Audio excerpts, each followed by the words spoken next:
lagi terkenal kata sayang ya seperti biasa. Ya.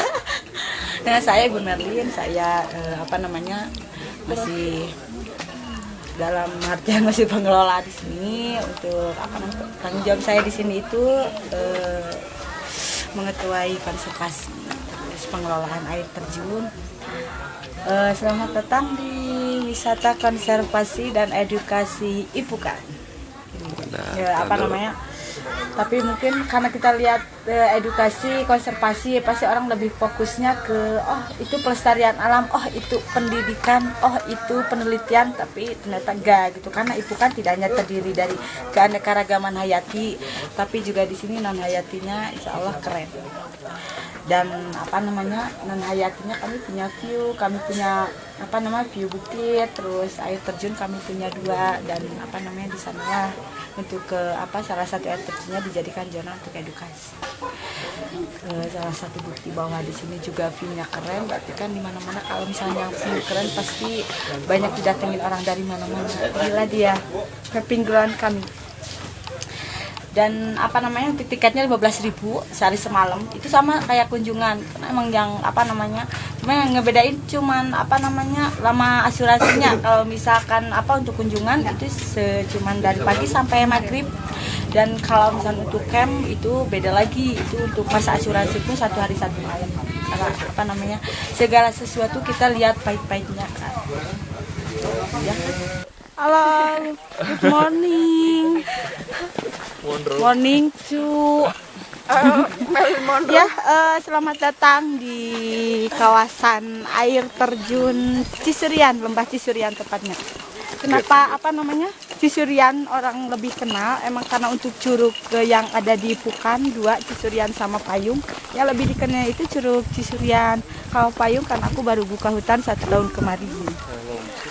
Dan di sana zona edukasi untuk kodok merah dan tempat jadi sarangnya surili juga. Spesies primata yang Jawa Bali Sumatera itu hampir punah. Sebenarnya di hati lagi ngarep ya mau ketemu sama surili. Cuman kan mereka sensitif sama aktivitas manusia. Jadi udah schedule kan Sabtu Minggu mereka gak bakalan nongol, jarang nongol, terkecuali udah lapar banget baru mereka cari makan di kawasan ini. Nanti kita lanjut untuk perjalanan dan kita juga bisa lihat kodok merah sekitar kita jalan dari sini 100 meter. Oke, siap. Merlin Ipukan. Ayo kita jalan-jalan sama ada Cici, sama siapa aku juga lupa. Ayang.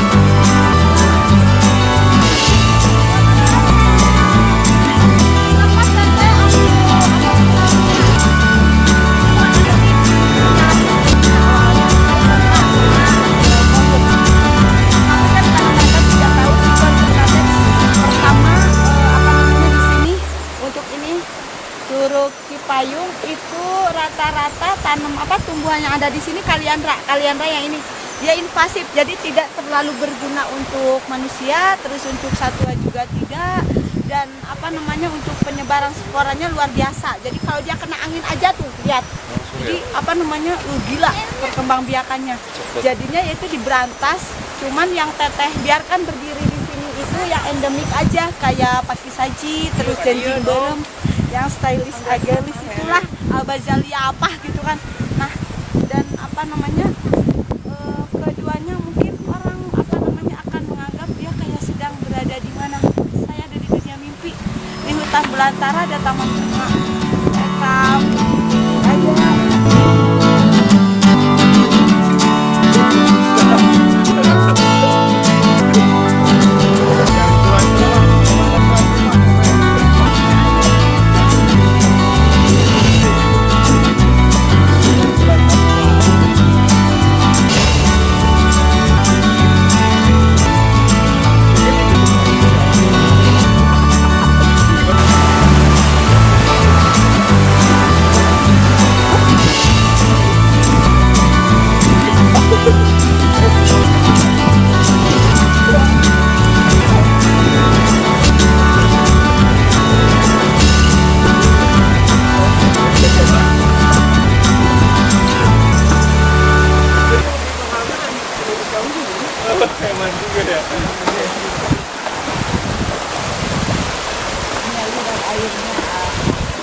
kemarau. Di atas sana ada bendungan yang yang membagi antara untuk air ke aliran ini selain kerang, berarti pemanfaatan air ini di bawah sama miliaran orang, terutama karena di bawah itu kan ada 3 sampai 3 bron untuk PDAM, terus selebihnya lagi untuk masyarakat di bawahnya lagi. Dan untuk wilayah sini itu dijadikan pertama juga untuk untuk sumber mata air minum, keduanya untuk musim kemarau. Jadi warga di sini kan agraris, jadi perlu sekali untuk nyiram tanaman mereka. Jadi air di atas itu terbagi 2. Kalau gak terbagi 2, insya Allah besar airnya. Tapi kan gimana, yang penting namanya juga saling membutuhkan, kita sama-sama ngerasain biar kata sedikit juga. Tapi ya ini juga masih sangat alhamdulillah sekali kita punya air yang sekarang masih bisa dibagi 2. Sudah dibagi 2 tapi masih tetap besar untuk alirannya. Karena inilah dia hasil dari pemanfaatan hutan yang baik. Yes. pH air di sini 7,89, untuk TDS-nya 38. Itu lebih jernih dari air yang kita minum di rumah.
datang di Curug Ciserian. Kita memasuki zona edukasi untuk Pondok Merah.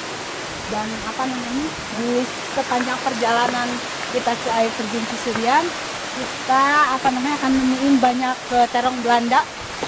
Ini dia yang ya, kenapa terong Belanda kita tanam di sini.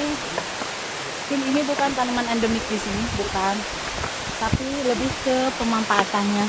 Bisa jadi obat darah tinggi, nurunin kadar kolesterol, penyakit mah, dan ya buat nambah keanekaragaman aja yang ada di sini.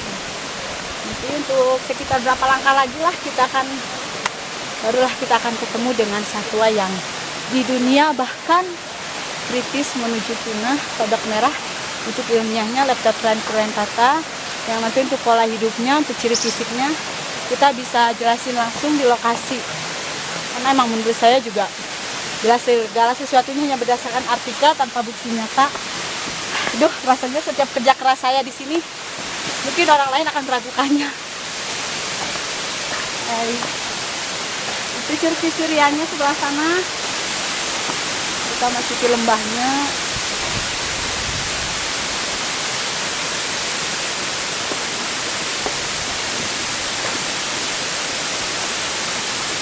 Ada curug kecil juga, ketinggiannya lumayan. Abah, halo Abah. Ini Abah Emput, dia perintis Ipukan yang perjuangannya masih teteh kagumi sampai sekarang. Halo Abah. Ya, oke. Kita lanjut lagi ke Kodok Merah. Ya.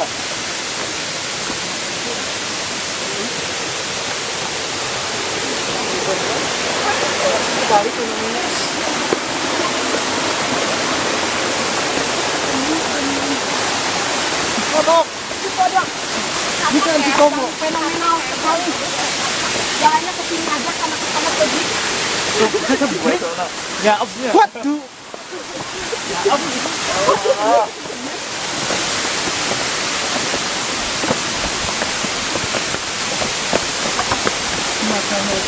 Sama kanan kok.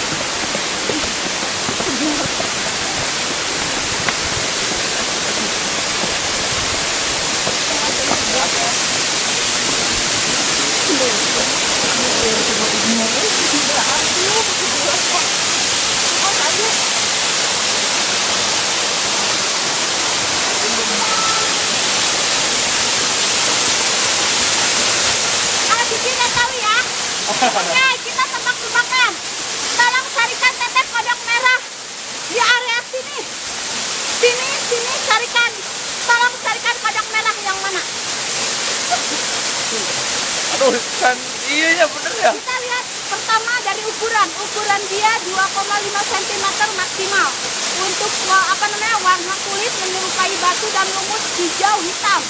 Dan kulit berbinggul-binggul dan selangkangan merah. Itu fisik. Nanti makanya teteh silakan.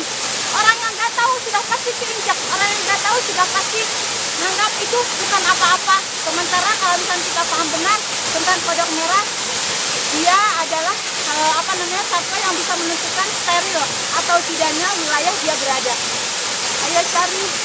Sini. Ayo cari. Biasanya 2 cm, ini bisa. Dibantu segini nih. Ya. Iya. Ini lagi.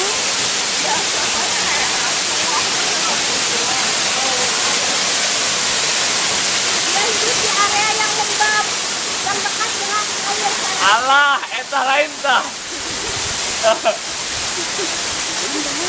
Oh, eta lain tah. Itu Di terdekat. Ini. Yang burung. Ya. Dia seperti ini jantan. Yang ngebedain antara jantan sama betina, jantan badannya lebih ramping. kita. Kalau betina area perut lebih gemuk dan paha. Hamstring loh. Ini populasi terbesar di Indonesia adalah di sepanjang aliran air Cisurian dari trek penelitian Batu Nganjuk sampai Kopi Jangga Manis, mata air Kopi Bojong. Dibukain. Dibuka merahnya tadi. Ini sepertinya tinggi.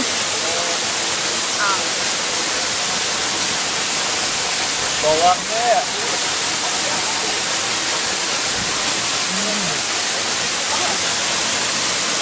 Itu anakan jantan. Jadi kalau untuk anakan yang kulitnya masih merah-merah itu mereka keluarnya subuh saat predator sudah tidak ada dan manusia belum datang.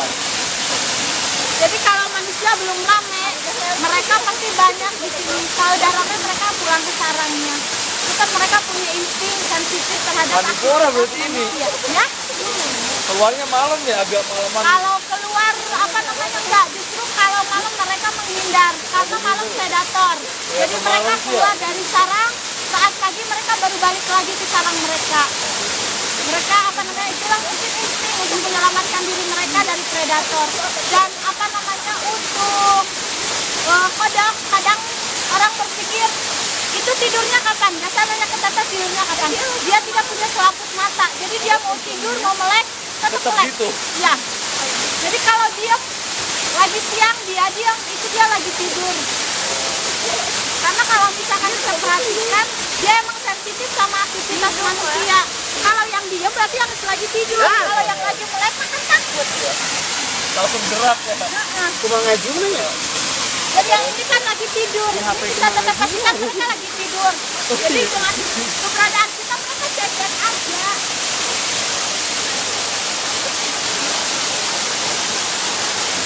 Ya, di sini masih natural, masih syarat dengan supranaturalnya.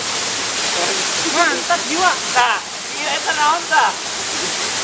Nah, Di sini masih syarat dengan supranaturalnya. Sebelah sana apalagi bisa dilihat.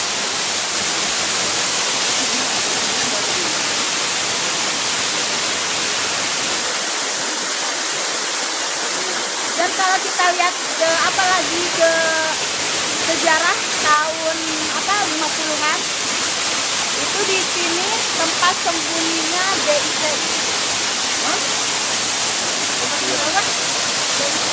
Gerombolan. Di Gowong. Jadi mereka ngelilingi Ciremai.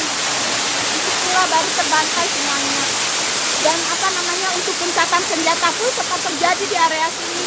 Jadi yang antara kelompok masyarakat sama yang gabung sama TNI dengan gerombolan. Itu kenapa untuk kampung Palutungan saja, orang Palutungan ada yang kakaknya ada di Malar Aman, ada yang ibunya di Malar Aman. Jadi itu dulu waktu zaman gerombolan Palutungan habis dilalap api, dibakar semua sama gerombolan. Jadi mereka kabur ke wilayah bawah, wilayah Malar Aman. Jadi separohnya menetap di Malar Aman, kampung Malar Aman yang sebelum Gua Maria. Nah, Oh, itu iya. Malar Aman, kampungnya Teteh. Dan separohnya mereka pulang lagi ke Palutungan. Mereka membenahi lagi hidup setelah gerombolan berhasil diberantas. Jadi kenapa sampai kampung Palutungan sama Malar Aman itu benar-benar kental persaudaraan, emang karena tadinya satu kampung, kita satu kampung. Pecahnya ya karena tragedi pembakaran itu, semuanya habis dibakar sama gerombolan. Jadi saat malam gerombolan ke kampung-kampung ngejarah makanan masyarakat Palutungan karena karena takut masyarakat Palutungan kalau malam tidak pernah ada di rumah. Mereka kabur semua ke bawah. Pagi mereka pulang lagi. Mereka harus mengerti kalau gerombolan kan ingin mendirikan negara di atas negara ya. Jadinya ya karena terkuncirkan itulah mereka lebih milih sembunyi di hutan-hutan.